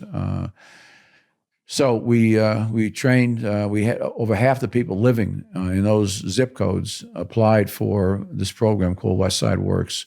We've taken in probably close to 1,000 have been trained, and the training really is to give them the life skills and the work skills so they can be successful, not just on one project. So whether it be in construction or food or baking or nursing or IT, whatever it may be, whatever their interest was. We did all that training, and then we put them to work. So a lot of these training programs, where they fall down, is that they train them, but they don't make the connection to it. They need a job. I really need a job. So our notion was every single person who graduated this program was going to actually have a paying job and what have you. So, Amazing. When whoever it may be went back in their house, and it was one individual I remember, his name was Lloyd. It was a great story about he was a tattoo artist, and he had 3 children, single father, and because of the nature of what he was doing, he wouldn't be home in the evening. So his kids would go to school, come home. He was not home. He was out, doing his trade, and so he went through this, became part of the construction crew that helped build the stadium, and now was working with construction in a variety of other areas. But he had a regular job, came to work at 8 in the morning, worked till 4, 3, 5 in the afternoon, whatever it may be. Then he was home in the evening. So he was making money. He was walking in the door. His chest was, out. His shoulders were back. Smile on his face. His kids said, it's not just financially, but his ability, self-confidence, and his ability to say, I can make a difference not only in my life but now in their lives. That story was told probably 1,000 times over on the West Side. And that's, we understand it's a longer journey. We understand human capital and human capacity takes time to nurture and to help grow. But we're equally committed to that. And that's true with all this community work that we do. We try to identify not what we see, as the needs, is really what the needs are by the people that are living these communities. Yes. Sometimes foundations make a mistake and they operate, say, from Atlanta, and they throw Scud missiles here, there, and elsewhere, or good works, I should say, here, there, and elsewhere, but they don't really understand the pulse on the ground, what's actually happening, what does it mean to live that way. And so we spent a lot of time, most of our time, in starting our evaluation work by understanding what is it that the people that we're serving, what is it that they're saying, not what we're saying, what are they saying, where do they feel that they need help and support. And obviously we're trying to, teach people to fish versus, giving them fish. And so that's one example of a beautiful story that found business model that was fabulously successful, but a community involvement that's been incredibly successful as well. So we make emphasis there on education, on health, on their financial services to understand what loans mean, how do you pay them off, how do you do a variety of things, financial planning, et cetera. So that's just one example, but there are many, many other examples of that. But and it's this connection of between those kind of things give our associates a tremendous sense of fulfillment and purpose in their own lives, because they see I'm part of an organization. It's not just about how many medals, how many awards, how many wins, how many this, whatever it may be. It's about how do we win the Super Bowl of life every year, which I tell our football players. Said you have 11 guys on the other side of the line. You may not win the Super Bowl every year or the MLS Cup every year, but we can win the Super Bowl of life every year, because there's nobody on the other side of the line, defending us from doing that. So we see the opportunities, our players, coaches, staff, organization, and they have a tremendous sense of pride in that. Yes. The whole issue of social justice in the NFL today, which has been incredibly important.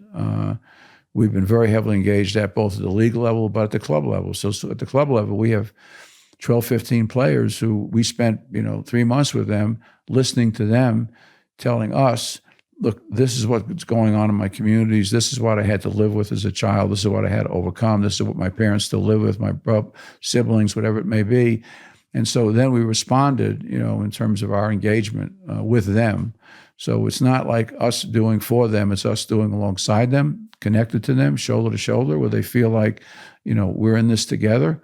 And that's a beautiful thing to happen. And I think, we want our associates to feel that sense of pride, feel that sense of this organization really has a heart and a soul and a purpose to it.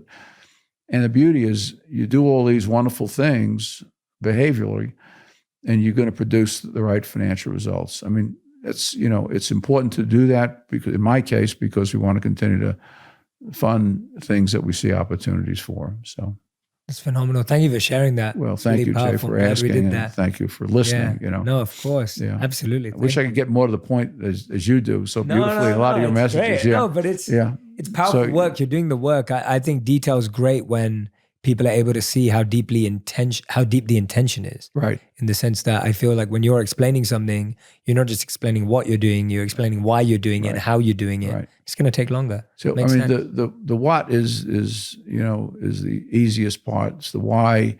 I mean, that's what's sustainable in the heart and the spirit and the soul, is that when we understand it, our foundation, our associates, some of our businesses understand why we're doing the things we're doing, it makes a difference in their lives as well. And 100%. And they feel like because this whole estate's being recycled back, they're working not only to have purpose in terms of who we're serving, but they're working in terms of having purpose in building the foundation, which will be, recycled in a positive way. So absolutely, it's a beautiful circle that's very, very tight, and there are really no breaks in it.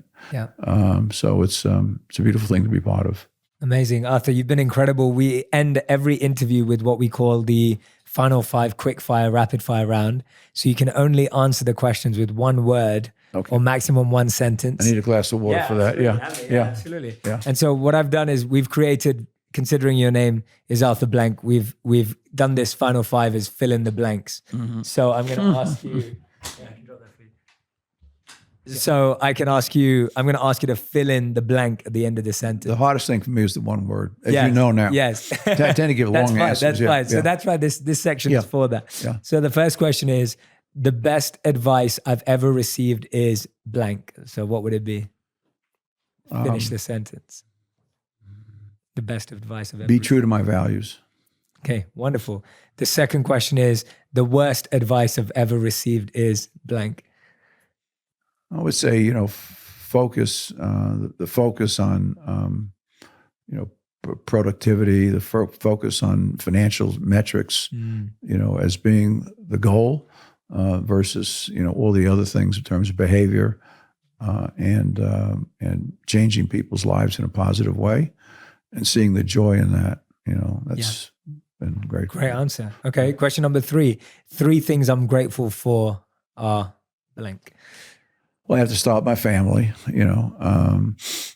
6 great children, 6 great grandchildren, and great, I've been married multiple times, unfortunately, but I have a great relationship with all of my ex-wives, and they're all wonderful people. And so I'd say my family and my relationships, I think my ability as a result of our business success to try to have an opportunity to expand, what service means of others, create that with our associates and who we're serving in all of our different businesses.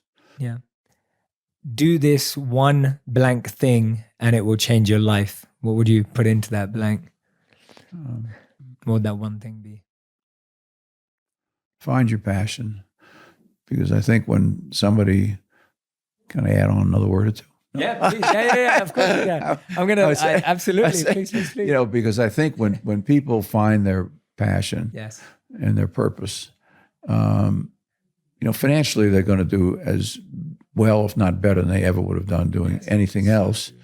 And, their years here, which are, limited, they're measured, if you will, are going to be much more enriched because they're going to feel like what I'm doing, what I'm really doing is purpose for me and purpose for others that I'm trying to serve. And so I think finding purpose, which is not always easy. I mean, sometimes people wander around a bit. You did. You described your journey.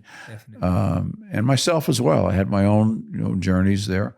But when you find it, you need to stop and honor it and then to move with it. And And all good things come as a result of that, in terms of the quality of life. Absolutely. And the fifth and final question is the one thing that you're hoping this beautiful 4 or 5 days we'd had here in Montana will result in. Well, I think there are two things, if I expand the question a little bit. One is that, the great connections that you have made with so many other people here, and they've made with you and with each other. I think so. I think those physical connections, emotional, it's one thing to know somebody, but when you spend 4 days together in this setting, you get a deeper understanding of people's perspectives and their views, and how can we work together. There, 2 and 2 equals 8 and 10 instead of just 4 or 5 for myself. So I think that has been very invaluable. The other thing is that I think we'll be able to focus for our foundation and draw in other foundations and other institutions that care about these things. Some really good ideas to help support the expansion of the notion of well-being and wellness, and give exposure to that to other populations that don't necessarily have that or see that, and to not have this widen this gap that we have in America today is just too extreme in my viewpoint. And I think we need to do more of this and bring people together, not necessarily economically as equals, because that's not reality in a capitalistic world. But, to bring people together in terms of their well-being and their happiness and their ability to feel fulfilled in life.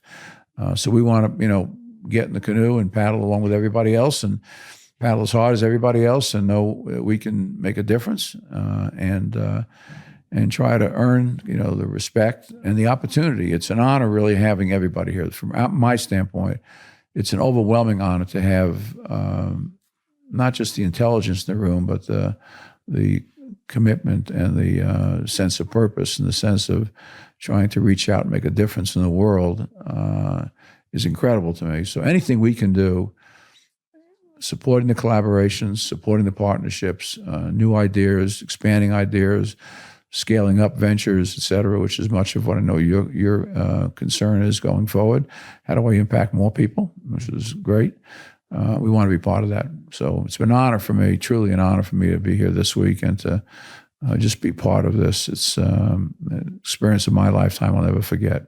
I've gotten a great deal out of it, much more than, I've gotten much more out of it than we put into it. And that's the beauty of when you do things with service and purpose, you really do get more out of it than what you give. Yeah, well, I want to thank you on behalf of me and all the other participants, because I think you've allowed us to form such deep, amazing relationships. Yeah. There's many people in this room that I would have loved to connect with or meet. And you're so right that when you go away with people for 3-4 days, you go so much deeper, so much quicker than you would if you met at a conference or a one-day event or whatever it may be. So I just want to say thank you You're welcome. from me. Thank you for all your kindness. Thank you for your encouragement. Thank you. You've given me so many wonderful votes of confidence this week, and just sharing so much support and encouragement for the work I do, which has given me so much conviction. And I'm very grateful for that. Thank you. Well, the work that you do is incredible, and it really has, tremendous purpose to it, and a high degree of success. So I want to do everything we can do to help support you and support the people you're touching and trying to help with their life journeys. So I think this is a great place to do it, because when you spend time outdoors, you realize you're kind of dwarfed by nature and by things that have been here for thousands and thousands of years. And also, everybody puts on their pants the same way. It's a level playing field. Nobody's wearing suits. Nobody's wearing ties. Everybody's just, being themselves, and they're opening themselves up. And in this kind of environment, it's easier to do that. Yes. And so that's the reason we want to continue to do this work here. Absolutely. Thank you again, Arthur. Thank you, Jay. Everyone who's been watching or listening back at home or wherever you've been. Make sure you go and follow the Blank Foundation on Instagram and on Twitter and on the social media platforms as well, if you want to find out about the great work not only we've been doing, but all the other incredible work that the Arthur M. Blank Family Foundation does. Please check out this podcast. Share it with other people that you feel are going to benefit from this incredible presence around service, incredible presence around giving and doing through our work. And for anyone who's aspiring to be an entrepreneur out there, what better values than the ones that have been talked about in this show? Make sure you share those on Instagram so that I can share them as well. I'm always looking through what you're learning so that helps me ask better questions and serve you better. Thank you so much for listening and watching. Arthur, thank you so much. Thank you, Jay. So grateful to have you again. It's an honor to be here. Thank you very much. Hey everyone, my name's Jay Shetty and welcome to my YouTube channel. Every week I'm sharing 3 videos that are going to help you feel more fulfilled, feel more happy, and more successful. Make sure you subscribe to this channel so that you can find out about the videos as soon as they launch.